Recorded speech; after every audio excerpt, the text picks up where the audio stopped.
पुण्यात्मा परमात्मा को पाने में ये जो हमारी रीति रिवाज हैं ये भी बाधक हैं। परमेश्वर ने कहा है कि मन कर धीर बांध ले रे बौरे और छोड़ दे न पछलों की रीत। अब जैसे कल या आज जैसे भी राखी का त्योहार था, रक्षाबंधन का त्योहार था, इस रक्षाबंधन की क्या आवश्यकता है, क्यों इसको हम मना रहे हैं?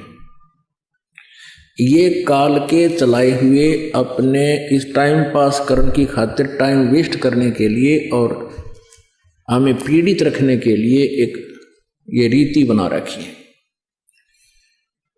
अपन आत्मा इस ज्ञान से परिचित होने के बाद हमारी आंखें खुल जाती हैं और जो समझदार बच्चे हैं वो इस बात को स्वीकार कर लेते हैं कि संत जो कहते हैं परमेश्वर का आदेश होता है, तो फिर वो स्वीकार कर लेते हैं, फिर वो समाज की नहीं मानते।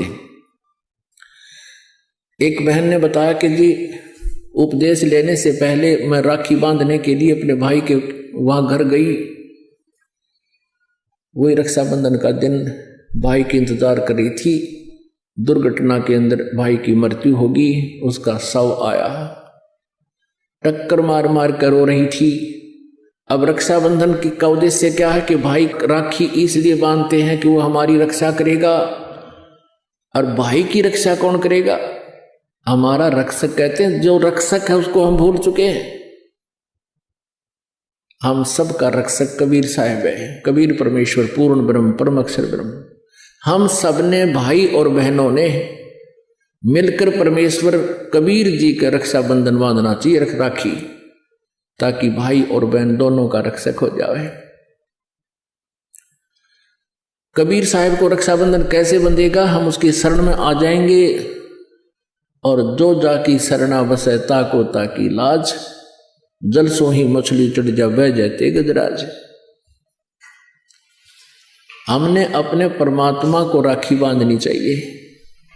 और दूसरा एक और दुख पैदा करती है ये रक्षाबंधन का दिन, जिन बहनों का भाई नहीं, अब वो रोती हैं पिछले कमरों में बैठ कर अकेली, आए हमारा भाई को नहीं, हम किसके राखी बांधेंगे?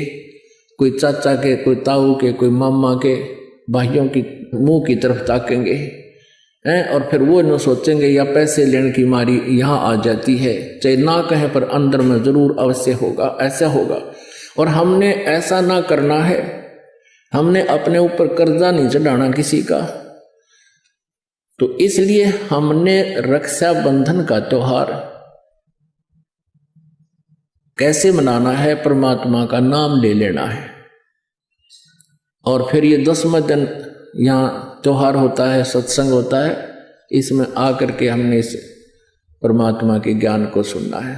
तो ये इस तरह के जो रीति रिवाजें हैं ये हमें पीड़ित करने के लिए है, हमारे को एक दूसरे से दूर करने वाली है। अब रिवाजें बन गई हैं कि बहन राखी बांधना आवेगी, उसको कुछ देना पड़ेगा, एक मजबूरी सी बन गई। तो ये भी हमारे नाते में दरार पैदा करती है। तो पुण्यात्माओं, जिन्होंने परमात्मा पाना है तो परमेश्वर के विधान को अपनाना ही पड़ेगा।